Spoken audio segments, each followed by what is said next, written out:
Hello friends, আশা করি সবাই ভালো আছো। আমরাও ভালো আছি। আমি আবার বেশ অনেক দিন পরে ব্লগ আপলোড করলাম। যেই ভিডিওটা দিয়ে ব্লগটা শুরু করলাম সেটা হলো রিয়ানের চুল কাটা। আমাদের বাড়িতে ন্যাড়া হওয়ার কোনো নিয়ম নেই, কিন্তু রিয়ানের বাবার একটু ইচ্ছে ছিল পুরীতে গিয়ে জগন্নাথ দেবের কাছে চুলটা দিয়ে আসার। তো এরপরে আমরা পুরীই গিয়েছিলাম।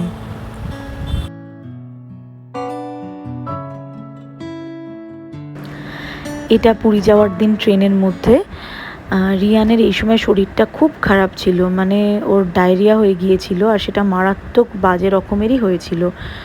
তো সেই জন্য ও একটু ঘ্যান ঘ্যান ঘ্যান ঘ্যান করছিল। আর দেখো, এই যে আমি বাইরের দৃশ্যটা দেখাচ্ছিলাম, একটু কিছু যদিও দেখা যাচ্ছে না, পুরো অন্ধকার, তাও যেটুকু দেখতে পাওয়া যায়।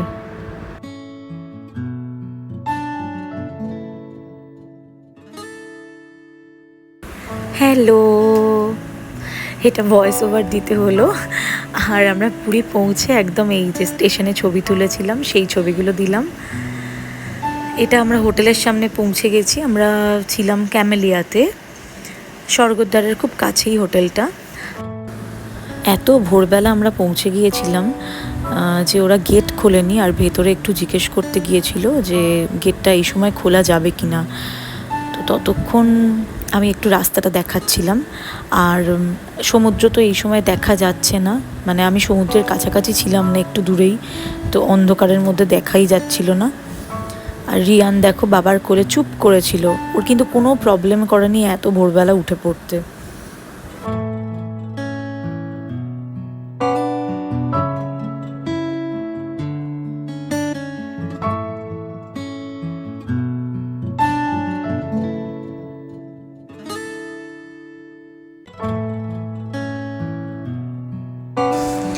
এতক্ষণে আমরা ভেতরে ঢুকছি, ওরা গেট খুলে দিয়েছে।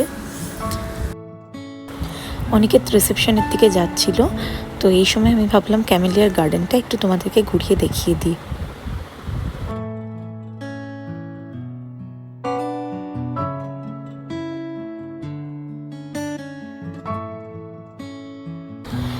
এই ওপরটায় ওদের একটা নিজস্ব রেস্টুরেন্ট আছে যেটার নাম জাইকা। তো ওইখান থেকেই কদিন আমরা খাবার অর্ডার করছিলাম। আর চলো এবার আমি রিসেপশনের দিকে যাই। পুরো রিসেপশন এরিয়াটা আমি একটুখানি ছোট করে দেখালাম, যাতে সবাই একটু আইডিয়া পায় যে কীরকম হোটেলের রিসেপশনটা বা হোটেলটাও। কি সুন্দর জগন্নাথ দেবের একটা ফটো লাগানো ছিল দেয়ালে। আর আমরা ফর্মালিটিস পূরণ করছিলাম। রিয়ান এই সময় একটু ঘ্যান ঘ্যান করছিল, কারণ আর ওর ভালো লাগছিল না। রুমটা আমাদের খুব দরকার ছিল।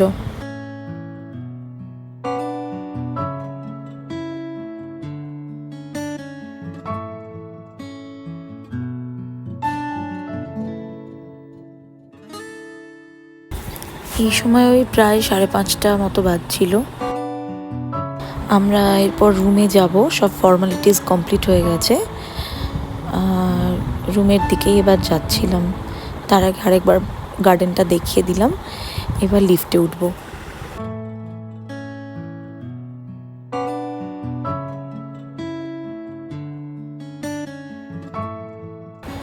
আমরা লিফটে উঠছি এবার। আমাদের সেকেন্ড ফ্লোরে ছিল রুমটা, এই যে 304। রুমের ভেতরে চলে এসেছি। রুমটা ভালোই ছিল, আর বেশ কিছু ফেসিলিটিস দেখে আমাদেরকে রুমটা বুক করতে হয়েছিল, কারণ বাচ্চা থাকলে যা হয় অনেক কিছু লাগে। আমি একটু ঘুরিয়ে দেখাচ্ছিলাম যে রুমটা কেমন ছিল।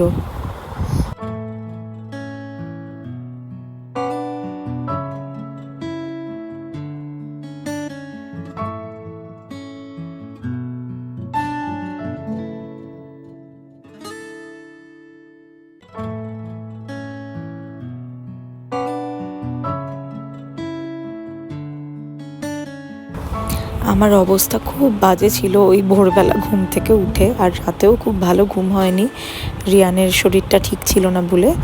আচ্ছা, ওয়াশরুমে কী কী ছিল একটু দেখাই। যা যা থাকে নর্মালি একটা ভালো হোটেলে, তাই সবই ছিল। হেয়ার ড্রায়ার ছিল একটা, আর রুমের মধ্যে যেটা ছিল সেটা হচ্ছে একটা ফ্রিজ ছিল ছোট, একটা ইলেকট্রিক কেটেল ছিল। যদিও আমি রিয়ানের ইলেকট্রিক কেটেল আলাদা করে নিয়ে গিয়েছিলাম, কারণ হোটেলের জিনিসটা কতটা পরিষ্কার হবে সেটা তো আমার জানা ছিল না। আর তাছাড়াও বাচ্চার জিনিসটা আমি একটু বেশিই ক্যারি করি, কারণ একটু হাইজিন মেনটেন করা বাচ্চার ক্ষেত্রে দরকার। অ্যাটলিস্ট 2-2.5 বছর বয়স অবধি তো খুবই দরকার। তো সেই জন্য আমি সাথে করে ইলেকট্রিক কেটেলটা নিয়ে গিয়েছিলাম। এদিকে রিয়ানের বাবা অলরেডি আমার জন্য চা বানিয়ে নিয়ে চলে এসেছে। বাড়িতে যদিও এটা কখনোই ও করে না, তো তাও ভালো লাগে এরকম পেলে। আর এটা সন্ধেবেলা আমরা একটু বেরিয়েছিলাম বা বেরোচ্ছিলাম মনে হয়, আমার ঠিক খেয়াল পড়ছে না। রিয়ান এদিক ওদিক পালিয়ে যাচ্ছিল শুধু, ওদিকে রিসেপশনের দরজা খুলে ঢুকতে যাচ্ছিল। এটা আরেকটা ডোর ছিল যেটা দিয়ে ঢোকা যাচ্ছিল, মানে ডিরেক্ট একদম লিফটের দিকে আমি চলে যেতে পারবো, তো সেদিকটা দিয়ে আমরা ঢুকলাম। ও নিজে নিজেই মানে একবার দেখেই লিফট চিনে গেছে কোন দিকে, ও নিজে নিজেই চলে যাচ্ছিল, ওকে আর আলাদা করে নিয়ে যাওয়ার দরকার হচ্ছিল না। এদিন রাতে আর আমার ভিডিও করা হয়নি, আমরা টায়ার্ড ছিলাম। তো নেক্সটের ভিডিও দেখো। এই দিন আমরা খেতে গেছিলাম, কমপ্লিমেন্টারি ব্রেকফাস্ট আমাদের ইনক্লুডেড ছিল, যা টাকা লেগেছিল তার মধ্যে। আর এই দিন আমাদের মন্দিরেও কিন্তু যাওয়ার ছিল, বাট আমরা নিরামিষ খেয়ে মন্দিরে গিয়েছিলাম। আমার একটু গ্যাসের প্রবলেম হয়, তো সেই জন্য আমি খালি পেটে থাকতে পারি না বেশিক্ষণ। এটা ডেলিভারির পর থেকে আমার সমস্যাটা শুরু হয়েছে। আর আমি খেয়ে নিলাম আগে, তারপর রিয়ানের বাবা একটুখানি খেলো, দেন আমরা মন্দিরে গেলাম। এই যে মন্দিরের সামনের একটা ছবি। ফিরে এসে আমরা একটুখানি সমুদ্রের ধারে গিয়েছিলাম, বিকজ রুমে ঢুকে গেলে রিয়ানকে খাওয়ানোর ব্যাপার ছিল, আর আমি বেরোতে পারতাম না ওই টাইমটায়। এই সময় অনিকেতের জেঠিমা আর দাদা, মানে আমার ফুলমা আর রাঙাদা ভাই, ওরাও পুরী গিয়েছিল। ওরা আমাদের 2-3টে হোটেল আগে ছিল। আর রাঙাদা ভাই আমাদের রুমে এসে অনেকটা টাইম কাটাচ্ছিল, একটু আড্ডা দিচ্ছিল। আর তার সাথে ওর আরেক বন্ধু ভুবনেশ্বরে থাকে, বুবুনদা, তো সেও এসেছিল। ওই দিনও ইভিনিংয়ে একটু বেরিয়েছিলাম, বাট কোনো ভিডিও আর আমার করা হয়নি। আর এটা নেক্সট ডেতে, এই দিন ফুলমারাও চলে এসেছিলো, ওদের আগের দিন ট্রেন ছিল। আর বুবুনদাও আর আসেনি, বিকজ ওটা মানডে ছিল, তো সবারই কাজ ছিল। আমরা ব্রেকফাস্ট করে একটু সমুদ্রের ধারে গিয়েছিলাম।